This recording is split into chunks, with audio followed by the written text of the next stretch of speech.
और कि आपके ऊपर मुकदमा होना चाहिए। वरना आप ये बताइए, आपको जानते हैं, आपको मुकदमा भी होना चाहिए और आपको इस देश का गृह मंत्री होना चाहिए। अमित शाह से भी बढ़िया झूठ बोलते हैं। बिल्कुल मुकदमा कीजिए, आप बिल्कुल। चार्जशीट तो पहले अपने नाम 4 साल हो गया है, 4 साल दिल्ली सरकार कोई से चार्जशीट नहीं है, चार्जशीट कोई है, चार्जशीट लेकिन आपकी मानसिकता की तो आप सरकार आज जो तक- दिल्ली सरकार आप आज है तक वो को ये उसको कह रहे पास हैं, नहीं होने दे रही तो है। आप आज तक को ये कह रहे हैं कि देश की बर्बादी करने वाले को अपने टीवी चैनल में बुलाए हैं और आपको शर्म आनी चाहिए कि देश की बर्बादी करने वाले के साथ आप इस मंच पे बैठे हुए और हैं। मैंने हर रूप का एक ही प्रोटेस्ट बात को देखा है, देखिए, हर रूप का प्रोटेस्ट देखा 100 है। बार- वहाँ पे नारे लगते हैं 100 बार झूठ बोलने से झूठ सच नहीं हो जाएगा। अफजल हम शर्मिंदा है, इस तरह के और हम ठोक करके बोलते हैं। सुनिए, ठोक करके बोलते हैं। आप बोले कि सीनियर है, ठीक बात है। आपके जो एक सीनियर प्रवक्ता आए थे ना, उनको इसी तरह से बैठा करके उनसे यही सवाल पूछे थे, बकवास करना बंद कीजिए, ठीक है, और दूसरे के नाम पे वोट मांगना ये भी बंद कर दीजिए। तो दोस्तों, आज के इस वीडियो में कन्हैया कुमार ने बीजेपी के नेताओं का गजब तरीके से रिलाई किया है और रिलाई इस कदर किया है कि एंकर को माइक बंद करके हंगामा को शांत करना पड़ा। तो वीडियो काफी ज्यादा इंटरेस्टिंग है, तो सबसे पहले आप लोग इस वीडियो को देखिए। सबसे पहली बात तो ये, अनिमा जी जेएनयू में ही पढ़ती हैं, जानते हैं हम उनको। वो कह रही थी कि हम दिल्ली पुलिस के साथ हैं। बहुत अच्छी बात है पुलिस के साथ होना, और पुलिस के ऊपर जब लाठियां बरसाई जा रही थी, पुलिस के ऊपर भी जब हमला किया गया इसी दिल्ली में, तब भी आपको पुलिस के साथ होना चाहिए था। ये खुशी की बात है। लेकिन आप हमेशा पुलिस को और किसी इंस्टीट्यूशन को सपोर्ट नहीं कर सकते हैं।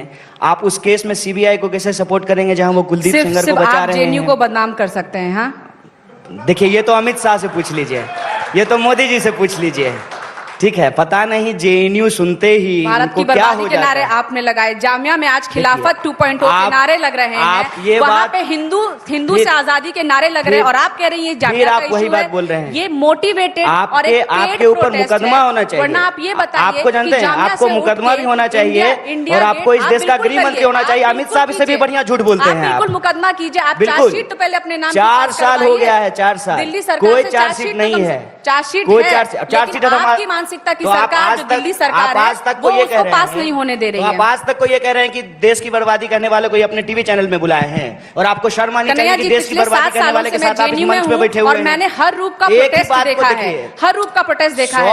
वहाँ पे नारे लगते हैं 100 बार झूठ बोलने से झूठ सच नहीं हो जाएगा। अफजल हम शर्मिंदा है, इस तरह के नारों को आपने स्टूडेंट प्रोटेस्ट का नाम दिया है। कौन बोला है ये? कौन बोला? जेएनयू के कौन आप थे वहाँ पे? मैं बिल्कुल वहीं पर तो आपने उनका नाम बताया है पुलिस को? रियलिटी चेक की बात पुलिस कर लेते हैं। को बताया है आपने उनका नाम? वो जेल में क्यों नहीं है? 4 साल से आपकी सरकार है, गृह मंत्री क्या तमाशा देश के साथ कर रहे हैं? मजाक चल रहा है देश के साथ, देश के साथ मजाक चल रहा है। दूसरी बार आपकी सरकार बन करके आई है और एक ही बकवास आप पिछले 5 साल से देश के साथ कर रहे हैं। कन्हैया जी, केजरीवाल जी को हारने दीजिए, केजरीवाल जी को चुनाव हारने दीजिए। आप भी गृह मंत्री आपका है भाई साहब, आपके खिलाफ जो वकील जाके बोल नहीं रहे हैं, किसको गुमराह कर रहे हैं? खिलाफ जो जाके वकील बोल नहीं रहे हैं, आप किसको गुमराह कर रहे हैं? सरकार बदल जाएगी तो हो जाएगा। अरे दूसरी बार भी आ गई मोदी जी तो भी चुन शायद करके आए हैं, पिछली बार से ज्यादा बहुमत है, गृह मंत्रालय आपका है, राष्ट्रपति आपका है, आप क्या परमिशन नहीं दिला सकते हैं? इतना प्रोपेगेंडा करना बंद कीजिए, इतना प्रोपेगेंडा हम ठोक करके बोलते हैं। सुनिए, ठोक करके बोलते हैं। आप बोले कि सीनियर है, ठीक बात है। आपके जो एक सीनियर प्रवक्ता आए थे ना, उनको इसी तरह से बैठा करके उनसे यही सवाल पूछे थे, बकवास करना बंद कीजिए, ठीक है, और दूसरे के नाम पे वोट मांगना ये भी बंद कर दीजिए।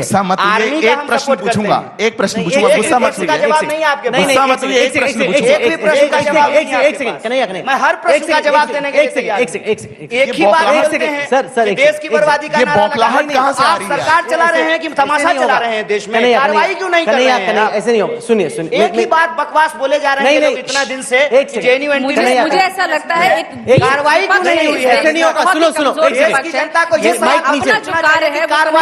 जहाँ पे प्रोड्यूसर जो है ना, सारी माइक बंद कर दीजिए, सारी माइक बंद कर दीजिए। बता दूं, मेरे अलावा सारी माइक बंद कर दीजिए, माइक बंद कीजिए, माइक बंद कर दीजिए। बंद हो गई सारी माइक, माइक बंद कर दीजिए, माइक बंद कर दीजिए, माइक बंद कीजिए। फरत माइक बंद, सारी माइक। अच्छा, अब आपकी माइक बंद है, आपको कोई नहीं सुन सकता, आपको कोई नहीं सुन सकता। एक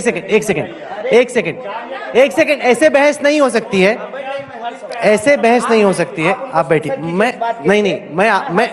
मैं एक सेकंड, मैं आपको भी सेंसर करना चाहता हूँ। वो इसलिए कि अब बकवास टाइप के शब्द का इस्तेमाल मत कीजिए, ठीक है? आप ये बोलेंगे नहीं तो हम लोग ये कोर्ट नहीं है ना। नहीं अभी आपकी माइक ही ऑन नहीं है मेरी। नहीं अभी मैं अरे अभी जैसे लोकसभा के स्पीकर के तौर पे मैं नियम सेट कर रहा हूं डिबेट के। वो नियम ये है कि एक एक करके बोलेंगे, ठीक है, वरना मैं मार्शल बुला के इस सब जो डिबेटर ऐसा आउट ऑफ कंट्रोल चल जाएगा उसको बाहर करना पड़ेगा। एक एक करके जब आपसे पूछा जाए तब आप जवाब दीजिए। ऐसे करेंगे तो कोई फायदा नहीं है, कोई मछली का मार्केट थोड़ी है। नहीं अभी आपकी माइक ही नहीं है। आपको मैं बोल नहीं ठीक है, चलिए अब माइक ऊपर की को बोल रहा हूं मैं, जो 5 साल माइक से एक साहब बात प्लीज। नहीं, आप मुद्दे पे डिबेट करवाइए, झूठ नहीं बोलेंगे, यहां बैठ करके झूठ नहीं बोलेंगे। मामला कोर्ट में है, अभी तक दूसरी बार चुन करके आए हैं, क्यों नहीं हो रही है कार्रवाई? अगर देश के खिलाफ कुछ बोला गया है तो क्यों गुमराह कर रहे हैं? बता दूं मैं आपको, सुना दूं। अच्छा सुनिए, जवाब दूं।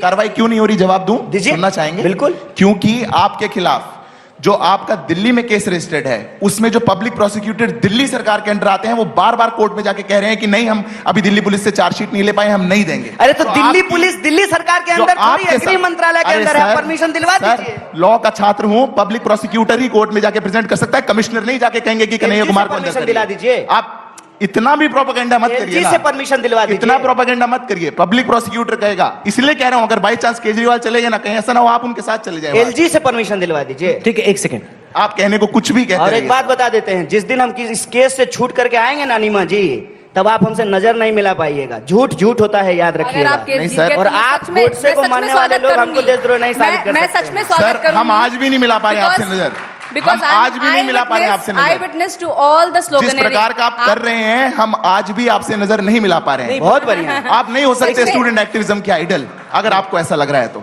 अगर आप लग रहे हैं कि आप स्टूडेंट एक्टिविज्म के आइडल बन गए हैं इस देश में, नहीं है सर।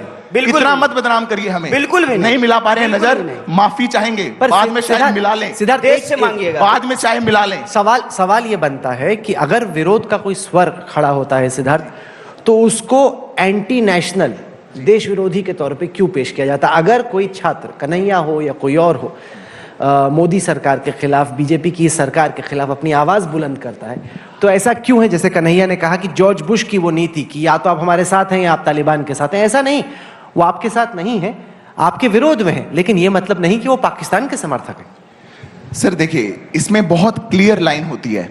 स्टेट के खिलाफ बोलना, सरकार के खिलाफ बोलना ठीक है, बोलना चाहिए।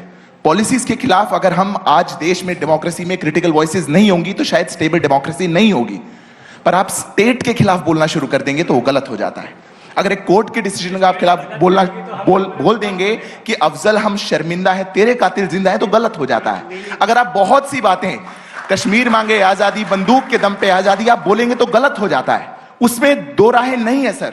कोई मुड़ के नहीं कह सकता कि नहीं ये वाला शायद ठीक था क्योंकि कन्हैया जी ने बोला है, वो बोलते भी अच्छे से हैं, तो ये तो कैसे हो सकता है क्योंकि विक्टिम कार्ड प्ले करेंगे। ऐसा नहीं है। आप सरकार के खिलाफ बोलिए ना, आप नीतियों की बात करिए ना, आप एक्ट की बात करिए, आप एजुकेशन की बात करिए, पर आप ये मत बोलिए कि मेरे देश के सुप्रीम कोर्ट ने किसी को अगर सजा दी तो वो जज कातिल थे। ऐसा नहीं। ये एक्ट है कि नहीं है? एक्ट के खिलाफ जामिया के स्टूडेंट प्रोटेस्ट कर रहे हैं जी, तो उस पे ये कह रहे हैं कि ये लोग सीए के खिलाफ क्यों बोल रहे हैं? देखिए, इसको कहते हैं ना देहाती भाषा में हमारे, कोना कोना कौन कोना सौतली पुतौ कोना खेलना। यहाँ का मुद्दा वहां पहुंचा देना, वहां का मुद्दा वहां पहुंचा देना। सिंपल, देखिए सीधी सी बात है। मैं कभी भी इसको लेकर के, मैं कितनी मंच पे गया हूं, इसकी सफाई ही नहीं देता हूं। मैं इसकी सफाई नहीं देता हूं। अगर मैंने देश के खिलाफ कुछ बोला है तो देश में कानून है, देश में पुलिस है, मेरे ऊपर कार्रवाई होगी, मुझे फांसी पर चढ़ा दिया जाएगा। जब कुलदीप सेंगर नहीं बच पाया बलात्कारी, तो कन्हैया कुमार भी नहीं बचेगा अगर कुछ गलत किया है तो देश की पुलिस और कानून पर यह भरोसा रखें। मोहम्मद अली, आप जहां तक मुद्दा का सवाल है, देखिए मुद्दा जिसको बार बार डाइवर्ट किया जा रहा है, मुद्दा का सवाल है, ये कहते हैं कि कोई स्टूडेंट बस नहीं जला सकता है। बिल्कुल ठीक बात है, कोई स्टूडेंट बस नहीं जलाता है और कि कोई स्टूडेंट बस जलाया भी नहीं है। ये आर्गुमेंट लेकर के लोग आए हैं कि पब्लिक प्रॉपर्टी का नुकसान किया गया है। गलत बात है, पब्लिक प्रॉपर्टी का नुकसान नहीं होना चाहिए क्योंकि पब्लिक प्रॉपर्टी पब्लिक की है, पब्लिक को उससे नुकसान होता है। मेरा यही सवाल है कि क्या जामिया एक पब्लिक फंडेड यूनिवर्सिटी नहीं है? क्या जामिया की लाइब्रेरी पब्लिक प्रॉपर्टी नहीं है? और जामिया के जिन स्टूडेंट को पीटा गया वो भी तो पब्लिक है, जिसके ऊपर लाठी मारा जा रहा है, जिसे मुल्ला पट्टा बोला गया। इस देश का जो नीति है, नीति की बात एक चीज मोहम्मद अली, बार बार आप ये कह रहे हैं, जिस शब्द से आपको परहेज है, जिस स्टीरियोटाइपिंग से आपको परहेज है, उसको पब्लिक मंच पे आके बोलने की क्या जरूरत है? आपने एक बार कह दिया, बार बार मत कहिए, ठीक है? मेरी बात सुनिए, बार बार अपना दर्द बार बार एक बार बता दिया हमने आपके दर्द को। तो दोस्तों आप लोगों ने पूरे वीडियो को देखा किस तरह से कन्हैया कुमार ने बीजेपी के नेताओं का धज्जियां उड़ा दिया। और कन्हैया कुमार मंच पर बैठे हुए हमेशा देश के मुद्दों की बात करते रहे, देश के गरीबों की बात करते रहे, देश के स्टूडेंट की बात करते रहे, महंगाई के बारे में बात करते रहे। और कन्हैया कुमार का मैं एक इंटरव्यू सुन रहा था, उसमें कन्हैया कुमार ने कहा था कि जिस तरह से आज मैं बीजेपी से सवाल कर रहा हूं, उसी तरह यदि देश में कांग्रेस का सरकार बनता है और वो अपने वादों को पूरा नहीं करता है तो इसी मजबूती के साथ मैं कांग्रेस से भी सवाल करूंगा। और एक देश के सच्चे नेता का यह कर्तव्य होता है कि चाहे सरकार बीजेपी का हो, चाहे सरकार कांग्रेस का हो, चाहे सरकार किसी अन्य पार्टी का हो, सवाल उससे होना चाहिए जिसके देश में सरकार है। लेकिन ये बीजेपी के जितने भी सारे नेता है, इन लोगों का देश के विकास से कोई मतलब नहीं है, इन लोगों का देश के गरीबों के विकास से कोई मतलब नहीं है।